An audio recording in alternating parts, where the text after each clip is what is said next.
Hi guys, welcome back to the channel. So today I want to talk about one of the most explosive questions out there, right? Is why does Donald Trump want a weaker US dollar?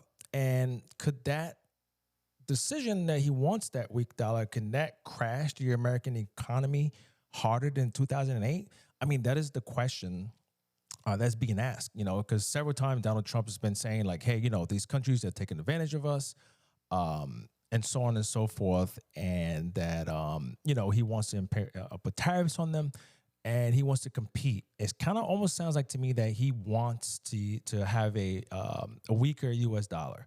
But just stick with me here for a second, okay? Because this right here, this is not just about politics, all right? This is about all of us. This is about everybody. This is about your money, your job, the future of America's place in the world, all right? Trump's big vision, what he wants is a cheap dollar. He's been saying this over and over again. So let me go ahead and just play a quick video for you guys, and so we can see what he's talking about here.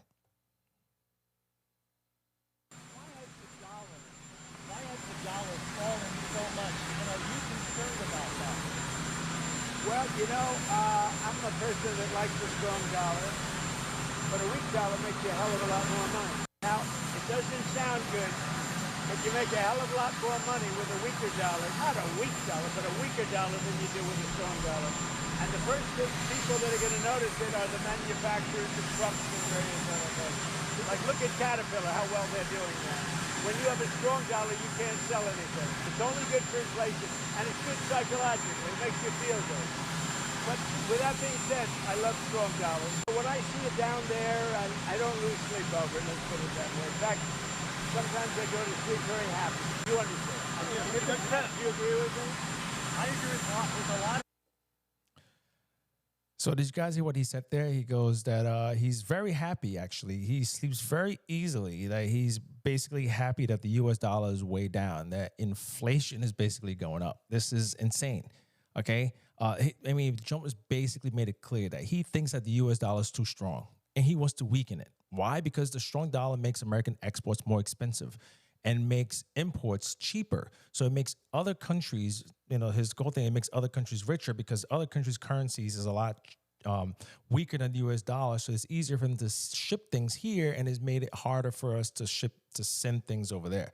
All right. So if you're selling cars, steel, iPhone, or anything like that, if you want to send anything overseas, a strong dollar means your product is going to cost more overseas, right? So other people in other markets won't be able to afford your products, all right? So meanwhile, China and India use weaker currencies to keep their goods cheap and competitive, so they can keep their manufacturing going, so they can keep employing their people.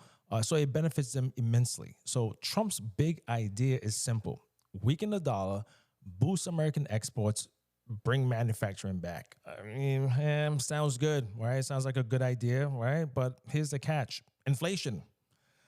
A weaker dollar doesn't only affect exports; it makes everything imported into America more expensive. Okay, so that means higher prices at the grocery store, higher prices for gas, higher costs for electronics. Inflation is already hitting Americans hard. Imagine if your paycheck suddenly buys, let's say, 10 to 15% less than is being than it does today.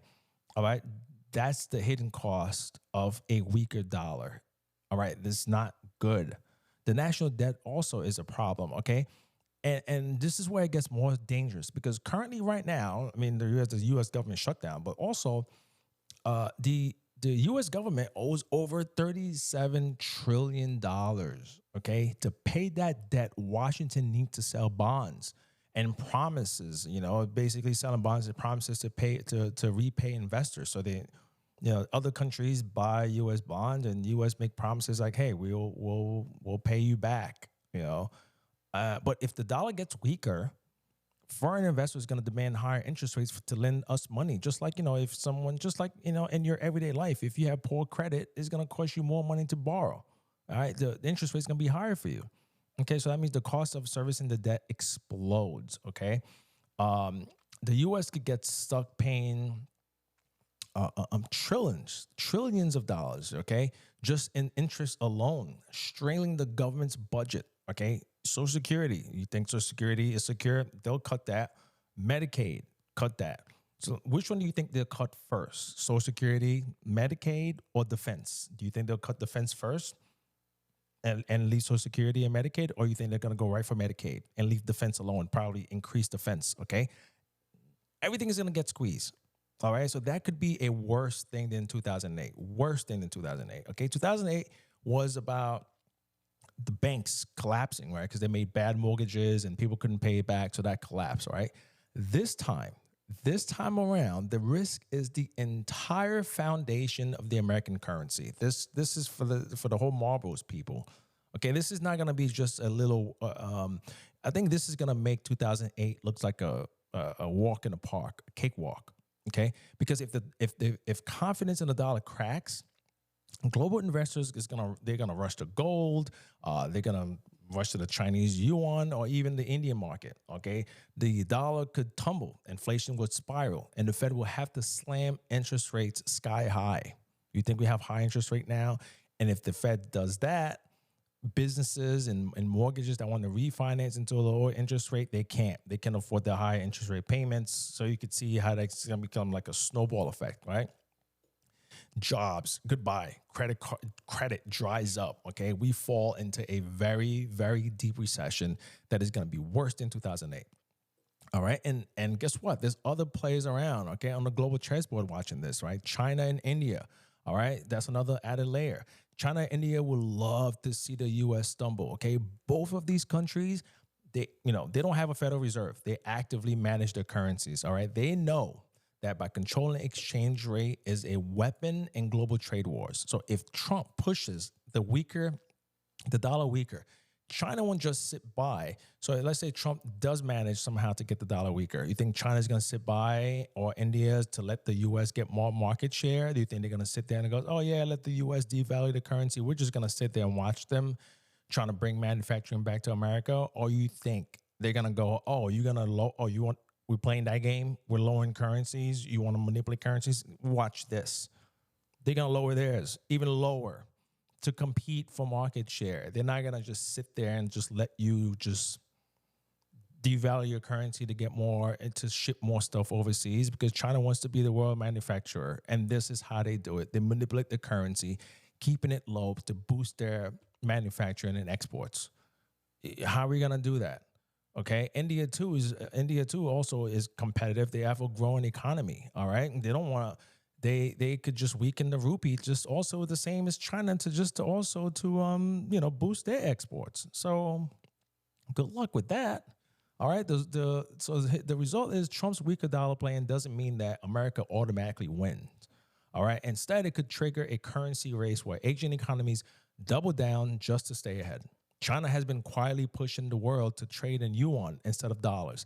India is also expanding trade deals outside of the U.S. currency. So if Trump pushes the dollar down, these countries could say, oh, well, look, you see, you can't rely on America anymore. Buy our currency, buy our stuff. All right. This right there would basically accelerate the shift to a multi-currency world where the dollar loses its crown. All right. Now, the question is, what are we going to do about it? What can you do about it? What are you going to do about it? All right. There's a couple things you can do. Diversify your savings. Keep all of your assets in cash. I don't know. Look at real estate. Look at commodities. You know what? Maybe even gold. That's an option, right? Cut your debt. Credit cards, loans, all that stuff. Man, the interest rates get brutal in a scenario like this, right? Try to boost your skills. I don't know. I get a trade or do something. The job market will shift. Manufacturing might grow. Maybe that's a big maybe. In service sectors, that's going to shrink because people are not going to have disposable income. All right. But don't chase hype. Crashes are when scammers and all those people, that's when they thrive. Stick to assets that has real value. Right. I mean, one of my favorite economists, one of my most favorite guys is Peter Schiff. Over the years, some people say he's a broken record because he's been saying the same thing like over and over again, right? And he's been talking about gold. The guy's very bullish on gold. And everything that he's been saying about gold so far, I mean, it looks he's proven to be correct. So I'm gonna play a quick clip of him right now talking about gold. So you know, just let's take a listen here. Not just a commodity, it's a monetary metal. Central banks are holding gold for a reason. How could you say, oh, I don't care about the price of gold? Well, what about all these central banks that are hoarding all this gold? Don't you think that's significant? Because, you know, they're not stockpiling other commodities. They're owning gold for a reason. It is the single most important price out there. And right now it is screaming that there is a huge problem. There is something rotten in the state of America. And that's what you're seeing in the gold market. I don't know, guys. I don't know. I agree. I agree with him. I mean, as of right now, as I'm shooting this video today, what is today? Today is the October 2nd. The price of gold is almost $4,000. I think it's a 3,800, 3,900 or something like that. So I don't know. So Trump's he might be onto something here, people. It might be worth something to look at. All right, Trump push for a weaker dollar is a high risk gamble. All right, it may help help factories in the short run, maybe, but could also light a fire under inflation, supercharging our national debt and shake global trust in the American dollar. All right. The U.S. has survived crises before. We've been through this. But I don't know about you guys, but to me, I feel like this time is different. It feels different this time because now you have China and India. They're just waiting in the wings, man. They're just waiting, biting at the Trumps, waiting for America to slip up. And so they can just take over the throne and be the world reserve currency where everything is going to shift or every policy, everything is going to come out of the East. All right. So I don't know. So ask yourself, are we looking at a patriotic comeback with Donald Trump's Make America Great Again? Or is this an early sign of a crash that's going to be worse than 2008? So I don't know. So I guess we'll have to wait and see. That is going to be all for today, guys. Please, if you like this video, if you found value in here, please like, share, and subscribe to the channel. And I will see you soon. Thank you.